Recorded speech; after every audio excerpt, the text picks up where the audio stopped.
My name is Dr. Alexis M. Terry. I am an educator, an author, and a certified wellness coach with over a decade of experience in education and particularly working in urban schools and communities. And so when I wrote Real Love, I like to call this book my personal, my professional, and pedagogical. And so what I mean by that is this book is inspired by my personal experiences as a girl growing up in South Central Los Angeles. I was born to two parents who struggled with addiction and incarceration throughout my entire life. Then, when I think about the professional, I entered the education profession. Oh man.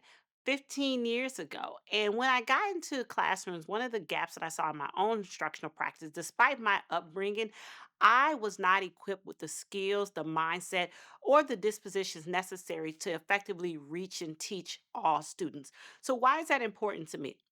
One of the questions that I get asked all the time is, Alexis, how is it that you were born to parents who were incarcerated, who struggled with addiction?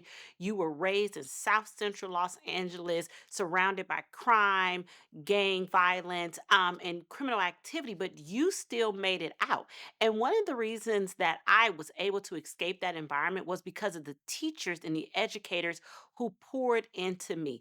They showed me real love, but when I got into the classroom, the same real love that helped me see my way out of a situation that I didn't see myself getting out of, I was not showing that same type of real love to my students. And so that's where the professional comes in. So, real love is rooted in my personal story, it's rooted in my professional experiences, and it's rooted in my pedagogical beliefs around the value of culturally relevant and culturally responsive pedagogical practices in urban schools and in all schools, using such practices to ensure that all students enter an academic space and they feel seen, they feel valued, they feel heard. And you, as the educator, you are using your content and your instruction and your curriculum to empower students and equip them for a future they cannot see. One of the things I talk about is the importance of relationships, engaging students in a culturally relevant and realistic and responsive manner.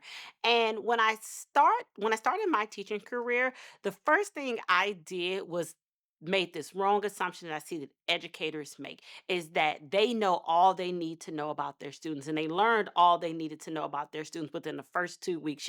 Those 2 weeks in education where we focus on relationship building and social emotional learning before we jump into the content. Yeah, those 2 weeks. So I assumed that one, I in 2 weeks knew everything about my students and everything that I needed to know to teach them effectively. The other assumption that I made is because I shared the same racial and ethnic identity as majority of my students when I started teaching, oh, I got this. I know what it means to be culture responsive. I know to do just the right things to ensure that they learn. But that was the biggest mistake that I made because one of the things that I realized I actually didn't know my students. I made an assumption about my students. I assumed that because we had the same racial and ethnic identity, that we had the same cultural background. And that's where I went wrong. And so when we think about culturally responsive teaching and being culturally relevant, culturally responsive teaching is about unpacking the surface and getting beyond the surface level things that we know about students and getting down to the root of each and every individual student in your class and what they need to be successful. And when I started to meet students at their individual levels and not holistically or not rooted in my assumptions, I started to see that my students were more excited about learning. My students were more engaged in the learning. My students actually wanted to come to class and learn because they knew the content that I was going to teach them today was going to be rooted in what they needed to be successful, not what I assumed that they needed to be successful, not what I desired for them to have to be successful, but because I took the time to get to know them, to get to know their hopes, get to know their dreams, get to know what they wanted out of life for them, I was able to tap into that knowledge that I had of my students and use that to create instruction that was about them, that centered them, and that empowered them for learners that they or for people that they would be in the future and not who they were at that moment. Who is this book for? This book is for all educators, whether you are new in the profession, whether you are seasoned in the profession, and you may be out of the classroom and running a school. This book is for you. And it's so crazy because even though I wrote this book back in 2019, this book is so timely. And the 8 principles that I talk about are so timely of transforming not only your classroom, but this book also has the power to transform your school and transform your district. Where did real love come from? Honestly, real love is based off of the song by Mary J. Blige, Real Love. I'm searching for real love. And I tell this stories because I woke up several weeks with this song just playing in my head at 4 o'clock in the morning. And I knew that God wanted me to do something with the song Real Love. So I sat down and I said, okay, God, what is it that you want me to do? And that's when it just really started to flow and I was able to take it out of my head and put it on paper. And so, what does real love stand for? So, real love for me is a framework to take you from I don't know what it means to be a culturally responsive educator to being a highly effective and intentional culturally responsive educator. So, first, we start off with relationships, not just any old relationships, but relationships rooted in respect for your students' cultures, their families, and communities. Those relationships are not based on assumptions, but they're based and rooted in the fact that you took time to get to know your students, you got to know their families, and you got to know their communities, and you are engaging with students, families, and communities in a respectful manner, a humanizing manner, a people centered manner. When you know someone, then you can engage with your students or their families or their communities in a culturally relevant or responsive way, meaning that I know enough about my students to bring their culture, their communities, their visions, their values, their ideas into my classroom and use that to enhance instruction.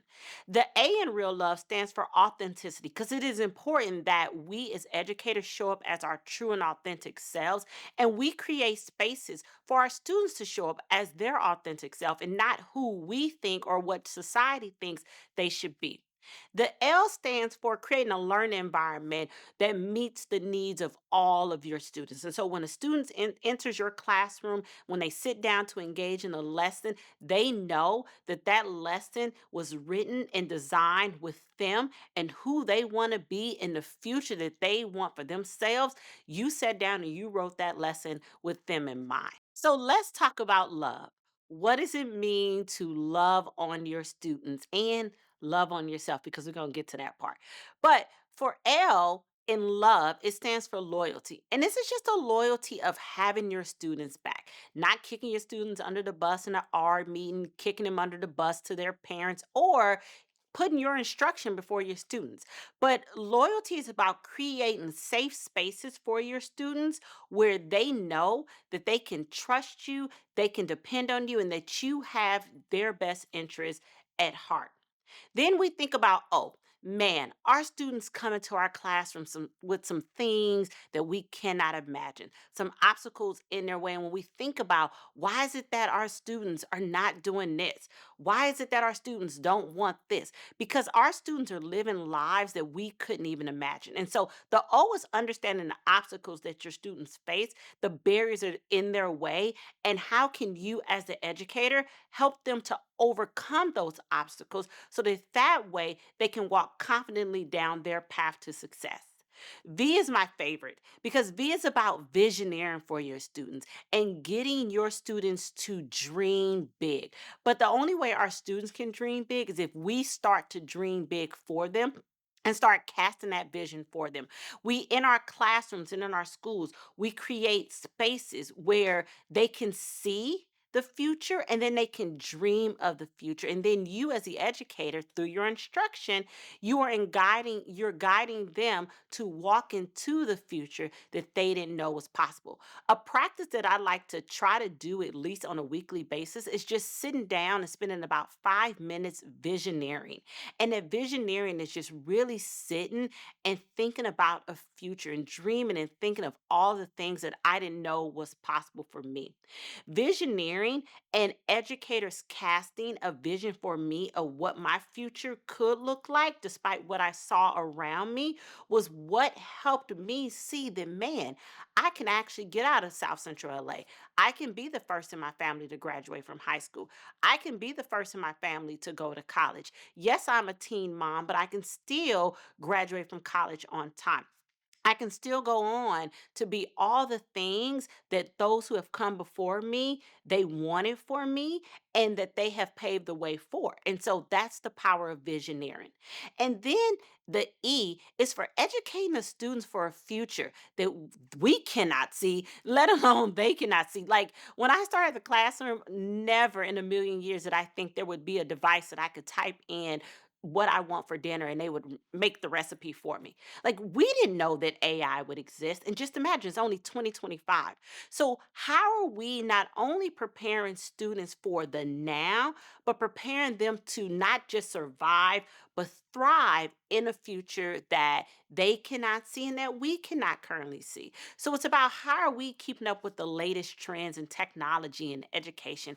How are we bringing these trends and tools into our classroom? How are we exposing our students to the different professions and different opportunities that are out there that are available to them? And how are we equipping them with the knowledge and the skills to go down whatever path that they may choose to go down? So that's what it means. Real love.